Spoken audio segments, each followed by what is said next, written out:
So hello everyone, आज के हम इस क्लास में अपनी 10th क्लास के 14 चैप्टर को लेने वाले हैं जिसका नाम सांख्यिकी है।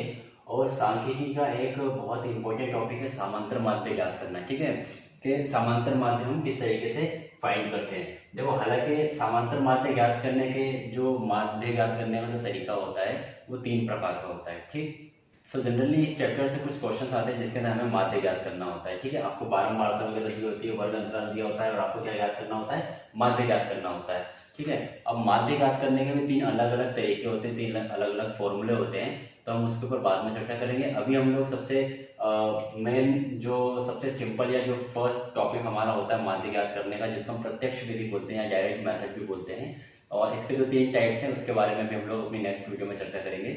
मगर अभी जो ज़्यादा इंपॉर्टेंट है मैं बताने जा रहा हूँ, हमारी जो फर्स्ट मेथड है डायरेक्ट मेथड, जिसको हम बोलते हैं प्रत्यक्ष विधि। ठीक है, तो उससे हम माध्य कैसे निकालेंगे, समांतर माध्य अरिथमेटिक मीन हम लोग फाइंड करने वाले हैं। ठीक है, तो कभी भी हमें इस प्रकार का क्वेश्चन आता है, हमेशा ध्यान रखना है, जब भी हमें इस 14 चैप्टर से रिलेटेड कोई भी क्वेश्चन आए या कभी भी हम कोई भी मैथ के क्वेश्चन करते हैं तो हमें उसका फॉर्मूला पहले याद होना चाहिए। ठीक है, उससे होता क्या है कि अगर जब हमें फॉर्मूला याद होता है तो हमें पता होता है कि हमें क्या क्या फाइंड करना है, उस फॉर्मूले के बेस पे हमें क्या क्या पहले फाइंड करना, ताकि हम उसकी वैल्यू को पुट करके उसका आंसर निकाल सके, है ना। तो वैसे समझ में नहीं आएगा, हम लोग उसके फॉर्मूले को पहले लिखते हैं, उसके बाद समझेंगे कि हम लोग इसको फाइंड कैसे करेंगे, इस टेबल को हमें कैसे भरना है और कैसे हमको फॉर्मूले में उसकी वैल्यू को पुट करना है। ठीक है, तो सबसे पहले हम लोग इसका फॉर्मूला लिख लेते हैं। तो सबसे पहले हम लोग क्या करते हैं, इस क्वेश्चन को पहले लिखते हैं और क्वेश्चन को लिखने के बाद फिर हम लोग इसके सॉल्यूशन को स्टार्ट करेंगे। ठीक है, सो अभी हम लोगों ने इस क्वेश्चन को लिख लिया है, अब हम देखेंगे हमको क्या क्या फाइंड करना है। ठीक है, तो देखो सबसे पहली चीज तो हमको ये हमारा जो फॉर्मूला है इसके अंदर हमें क्या क्या चाहिए, एक तो सिग्मा एफ आई और एक्स आई चाहिए। क्या चाहिए, सिग्मा एफ आई और एक्स आई चाहिए। और दूसरी चीज क्या चाहिए हमको, यहाँ पर दूसरी चीज चाहिए सिग्मा एफ आई। क्या चाहिए दूसरी चीज, सिग्मा एफ आई। अभी हम कैसे फाइंड करेंगे हम लोग इसमें देखते हैं। ठीक है, तो सबसे पहले हम लोग इसका माध्य मान निकालेंगे। माध्य मान कहते हैं हम लोग किसको, एक्स आई को हम लोग क्या बोलेंगे, माध्य मान बोलेंगे। ठीक है ना, जो भी इसकी मिड वैल्यू होती है। अब मिड वैल्यू हम कैसे निकालेंगे वो भी हम लोग अभी देखते हैं। हम इसको पहले लिख लेते हैं माध्य मान। ठीक है, माध्य मान निकालना है। माध्य मान निकालने के लिए हमको क्या करना पड़ता है, हमको इसकी मेथड हमको ध्यान रखनी है हमेशा।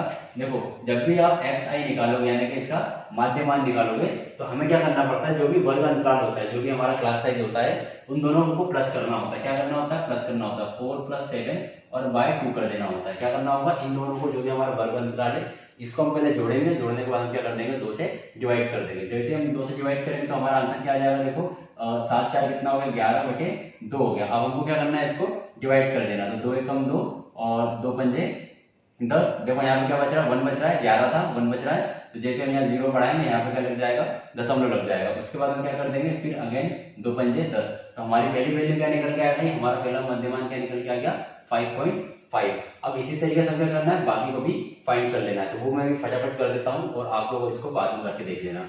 ठीक है, तो इस तरीके से हमने क्या कर दिया है, एक्स आई की वैल्यू निकाल ली, यानी कि हमने क्या फाइंड कर लिया है, माध्य मान की वैल्यू को हमने फाइंड कर लिया है। ठीक है, अब हमको क्या चाहिए, अब हमको चाहिए, देखो हमें एक चीज तो मिल गई, क्या मिल गई, एक्स आई चाहिए था। सबसे पहली चीज क्या चाहिए हमको, एक्स आई। एक्स आई हमने क्या कर लिया, यहाँ से फाइंड कर लिया है। अब हमको क्या चाहिए, एफ आई चाहिए। क्या चाहिए, एफ आई।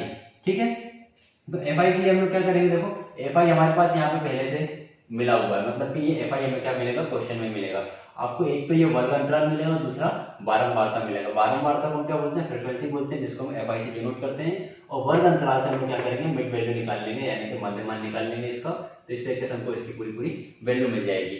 ठीक है, अब आगे देखते हैं हम लोग। अब हमको 2 चीज चाहिए थी। पहली चीज हमको क्या चाहिए थी, इसके अंदर जो एफ आई और एक्स आई है, तो हमें एक एक्स आई तो मिल गया। देखो एक्स आई हमको पूरा पूरा मिल गया। दूसरा क्या मिल गया, हमको एफ आई भी चाहिए था, तो एफ आई भी हमको इसमें मिल गया। ठीक है, अभी ये क्या है, सिग्मा एफ आई और एक्स आई है, और नीचे क्या है, सिग्मा एफ आई है। देखो ये फॉर्मूला में लिख रहा है हमको। तो हमें ये चीज तो मिल गई है, ये भी मिल गई है, मगर अभी हमको एक चीज और चाहिए। क्या चाहिए, देखो ध्यान से देखो, इसमें क्या चाहिए, इसके अंदर हमें चाहिए ये ऊपर वाली वैल्यू, यानी कि एफ आई और एक्स आई चाहिए। अच्छा, एफ आई और एक्स आई कैसे निकलेगा हमारा, इसके बीच में काय का रिलेशन देखो, मल्टीप्लाई कर रहा है। क्या कर रहा है, मल्टीप्लाई कर रहा है। एफ आई की वैल्यू का मल्टीप्लाई किससे करना है, एक्स आई से करना है। मतलब कि अगर मुझे एफ आई और एक्स आई फाइंड करना होगा, एफ आई और एक्स आई को फाइंड करना होगा, इनके बीच में क्या है, देखो ध्यान से देखो, मल्टीप्लाई है। क्या है, इसके बीच में मल्टीप्लाई का साइन है।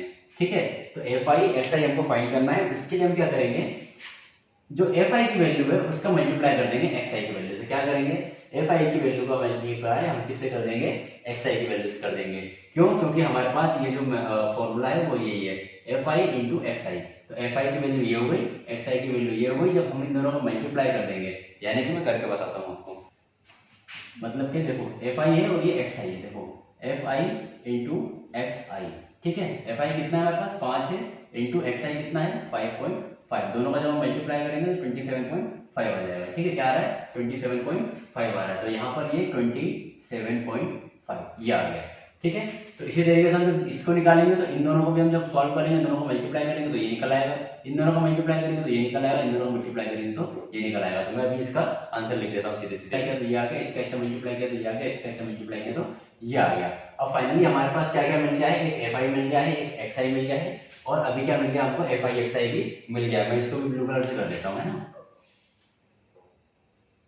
देखो एफ आई भी मिल गया है, एफ आई एक्स आई भी हमें मिल गया है, ठीक है। इनके बीच में क्या है, इनके बीच में मल्टीप्लाई का साइन है, काय का साइन है, इनके बीच में मल्टीप्लाई का, ये हमें नहीं भूलना है, ठीक है।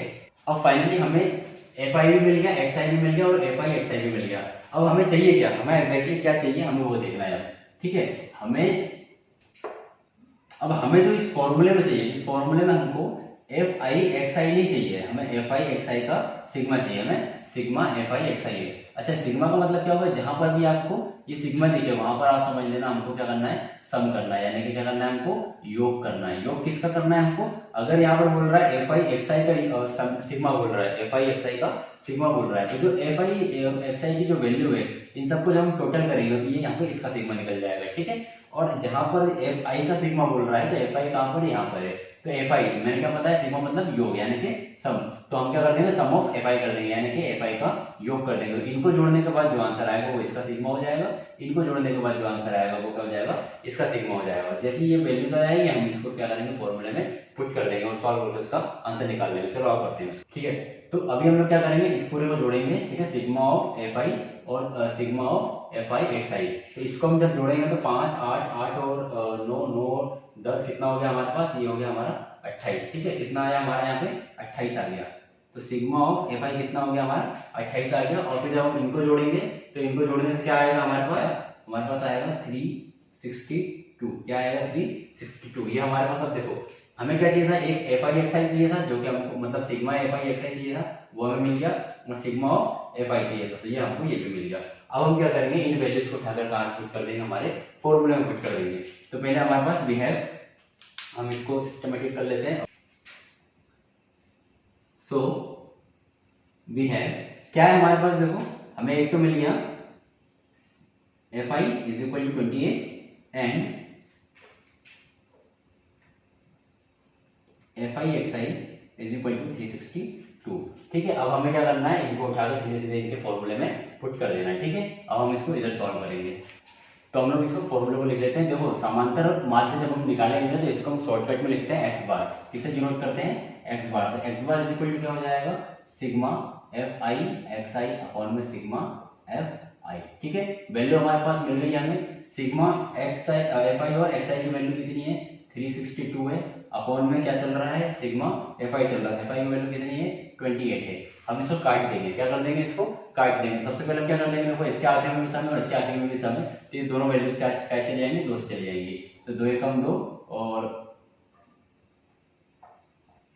2 चौके 8, ठीक है। ये भी 2 से चला जाएगा, 2 एकम 2, इसको दे दिया 16 हो गया, 2 8 16 और 2 एकम 2। अब देखो यहाँ पे सम हो गया और यहाँ पे आखिर में क्या हो गया, विषम हो गया। तो हम क्या कर देंगे, डायरेक्ट इसको 14 से डिवाइड कर देंगे, ठीक है। डायरेक्ट हम क्या कर देंगे, 14 से डिवाइड कर देंगे, तो 12.93। तो फाइनली इसको हम जब काटेंगे, आराम से काट कर देख लेना आप लोग, डिवाइड करके देख लेना, ठीक है। तो X bar is equal to क्या आ जाएगा 12.93। तो ये हमारा क्या हो जाएगा, आंसर हो जाएगा। अच्छा अब इसके अंदर एक और बहुत ही इंपॉर्टेंट चीज है कि जब भी हमारा सांख्यिकी हम कोई भी क्वेश्चन करेंगे और उसका आंसर जब भी पॉइंट में आएगा हमारा, तो हम उसको क्या करेंगे, लगभग में लिखेंगे। क्या करेंगे, उसको लगभग में लिख देंगे, ठीक है, लगभग, ठीक। इंग्लिश हम क्या लिख देंगे, इसको अप्रॉक्स लिख देंगे, ठीक है। तो इससे क्या हो जाएगा, कभी भी हमारा आंसर अगर दशमलव के बाद हमारी संख्या अलग अलग भी आती है तो उससे कोई ज्यादा फर्क नहीं पड़ता है, हमारा आंसर सही कहलाएगा, ठीक है। और आपको ध्यान देना है कि जब भी दशमलव के बाद कोई संख्या जा रही है तो 2 2 से तीसरी संख्या जाए, तीसरी के बाद आप उसको नहीं भी करोगे तो भी कोई दिक्कत नहीं है, नंबर आपको पूरे मिलने वाले हैं। और दशमलव से पहले वाली आपकी जो वैल्यू है, यानी कि जो भी हमारा आंसर आएगा, दशमलव से पहले वाली जो संख्या रहेगी वो आपकी सही आनी चाहिए, ठीक है। उसके बाद पॉइंट के बाद अगर आपका एक दो नंबर ऊपर नीचे होता है तो उससे कोई फर्क नहीं पड़ता है, क्योंकि उसी के लिए हम लोग लगभग लगा रहे हैं, यानी कि अप्रॉक्स का यूज कर रहे हैं। सो आई होप कि आप लोगों को अभी तक यहाँ पर जितना भी मैंने बताया अच्छे से समझ में आ गया होगा। चलो फटाफट हम लोग इसका एक बार रिवीजन कर लेते हैं। देखो क्या करना है, हमको समांतर माध्य निकालना है। जब भी हमको समांतर माध्य निकालना होता है इनकी तीन प्रोसेस होती है, तीन में से मैंने अभी क्या करा है, फर्स्ट मेथड है वो मैंने आपको बता दिया, प्रत्यक्ष विधि, ठीक है ना, जिसको हम बोलते हैं डायरेक्ट मेथड बोलते हैं, ठीक है। तो डायरेक्ट मेथड में हम लोगों ने देखा कि डायरेक्ट मेथड का जो फॉर्मूला होता है, यानी कि जो भी समांतर माध्य ज्ञात करने की प्रत्यक्ष विधि का जो फॉर्मूला होता है वो ये होता है, ठीक है। तो जैसे हम लोगों को ये फॉर्मूला याद है हुआ, जैसे कि मैंने आपको पहले बताया था, हमको इन टाइप के क्वेश्चन को करने के लिए इनके फॉर्मूले याद होने चाहिए। जैसे हमको फॉर्मूला याद होगा इसको हमें पता चल जाएगा हमको एक चाहिए एफ आई और एक चाहिए एफ आई एक्स आई। तो सबसे पहली चीज तो वर्ग अंतराल हमको इस क्वेश्चन में दिया होता है, दूसरी चीज बारंबारता भी दी होती है, जो फ्रीक्वेंसी होती है, फ्रीक्वेंसी को हम एफ आई से डिनोट करते हैं, फ्रीक्वेंसी हमको दी हुई है, ठीक है। तो अब फ्रीक्वेंसी में हम देखेंगे हमको क्या चाहिए, समय सिग्मा एफ आई चाहिए, सिग्मा एफ आई चाहिए, मतलब कि हमारे पास एक एफ आई ये है, एक ये है, एक ये और एक ये है, चारों एफ आई को हम क्या कर देंगे, जोड़ देंगे। क्या कर देंगे, जोड़ देंगे, क्योंकि सिग्मा एफ आई, सिग्मा का मैंने मतलब बताया था सम, यानी कि योग, ठीक है ना। तो हम क्या कर देंगे, इसको जोड़ देंगे, किसको, एफ आई की सारी वैल्यू को जब हम जोड़ देंगे तो जोड़ने के बाद जो हमारे पास आंसर आएगा वो हमारा आ जाएगा सिग्मा एफ आई, ठीक है, जो कि हमको इस फॉर्मूले में चाहिए। समझ में आया। तो हमने क्या कर लिया, पहले सिग्मा एफ आई निकाल लिया। अब अगला हमको क्या निकालना था, एफ आई एक्स आई निकालना था। ध्यान दो, यहाँ पर हमको सिग्मा एक्स आई कहीं नहीं निकालना है, सिग्मा एक्स आई कहीं नहीं निकालना है, इसीलिए हम लोग क्या करेंगे, सिग्मा एक्स आई की ये वाला जो बॉक्स है हम इसमें कुछ भी सॉल्व नहीं करेंगे, क्योंकि ये हमें एक्स आई निकालना था। क्यों, क्योंकि हमको एफ आई के साथ एक्स आई चाहिए, इसलिए हमने इसको निकाला है, जिसको हम बोलते हैं मध्यमान वैल्यू हम जो बोलते हैं, ठीक है। तो हमने क्या किया, एक्स आई को निकाला है, ना कि इसका सिग्मा निकालने के लिए।